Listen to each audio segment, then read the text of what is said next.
प्राचीन हिंदू महाकाव्य रामायणामध्ये पुष्पक विमानाचा उल्लेख आहे। आपल्या आजच्या जगात विमान उडणे हे तंत्रज्ञानाचे एक मोठे आविष्कार आहे, पण हजारो वर्षांपूर्वी जेव्हा यंत्रांचे अस्तित्वही नव्हते त्यावेळी पुष्पक विमानाचा उडण्याचा उल्लेख रामायणात आढळतो। हे वाचून आश्चर्य वाटते नाही का? आजच्या काळात विमान प्रवास करण्यासाठी कितीतरी सोयी सुविधा आहेत, पण पुष्पक विमानाचा काळ फार वेगळा होता।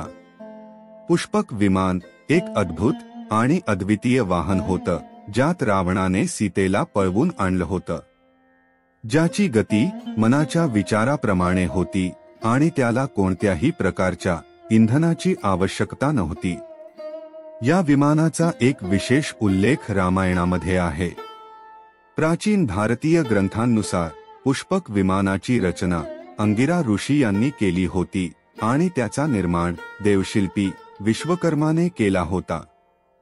हे विमान सुरुवातीला धनाचा देव कुबेर याच्याकडे होतं, परंतु रावणाने हे विमान आपल्या भावाकडून बलपूर्वक काढून घेतलं।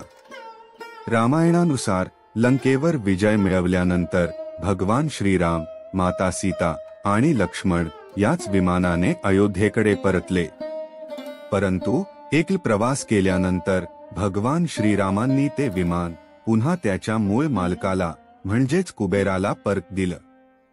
श्रीलंकेतील श्री रामायण रिसर्च समितीच्या मते रावणाकडे पुष्पक विमान ठेवण्यासाठी 4 विमानतळ होते। हे विमानतळ म्हणजे उसानगोडा, गुरुलोपोथा, तोतुपोलाकंदा आणि वारियापोला।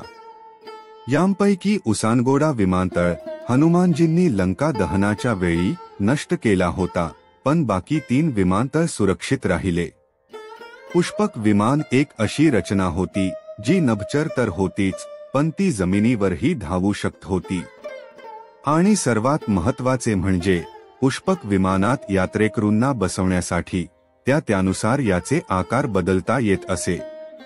म्हणजेच प्रवाशांची संख्या अधिक असली तरी विमान एका क्षणात त्यांना न्यायला सक्षम असे।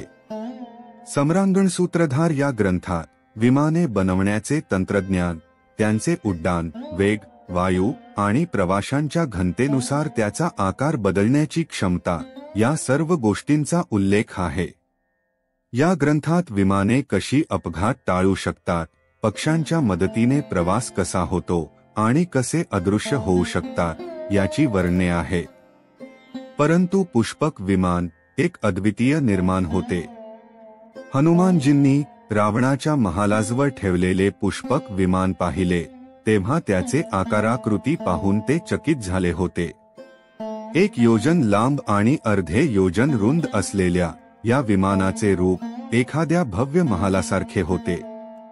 पुष्पक विमानाची सर्वात अद्भुत गोष्ट म्हणजे कोणत्याही ठिकाणाचा विचार केवळ मनात आणला तरी ते विमान एका क्षणात त्या ठिकाणी पोहोचत असे।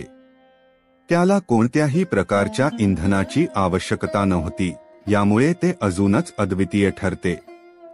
हनुमानजींनी याचा अनुभव घेतला आणि त्याचा उल्लेखही केला। पुष्पक विमान म्हणजे केवळ एक रहस्यमय उड्डाण साधन नव्हतं, तर भारतीय संस्कृतीतील विज्ञान आणि अध्यात्माचा एक अद्भुत संगम होता। विमानशास्त्रात मिळणाऱ्या माहितीनुसार पुष्पक विमानामुळे मानवी विचारशक्तीची कल्पना कशी होती याचा अंदाज लावता येतो। हे विमान त्या काळातील एक आश्चर्य होते जे विज्ञानाच्या पलीकडचं काहीतरी सांगतं। तर मित्रांनो, पुष्पक विमानाची कथा ही केवळ एका अद्भुत उड्डाण साधनाची गोष्ट नाही, तर भारतीय संस्कृतीच्या विज्ञान आणि अध्यात्माच्या गूढ प्रवासाची एक झलक आहे। यामध्ये विज्ञानाच्या पलीकडचं एक तंत्रज्ञान, मानवाच्या विचारशक्तीची ताकद आणि देवदानवांच्या युद्धाचा अंश दिसतो। भारतीय ग्रंथांत पुष्पक विमानासारख्या अद्वितीय अस्त्रांच्या उल्लेखाने आज आपणास आपली संस्कृती किती प्राचीन आणि विज्ञानाला समर्पित होती हे जाणवते।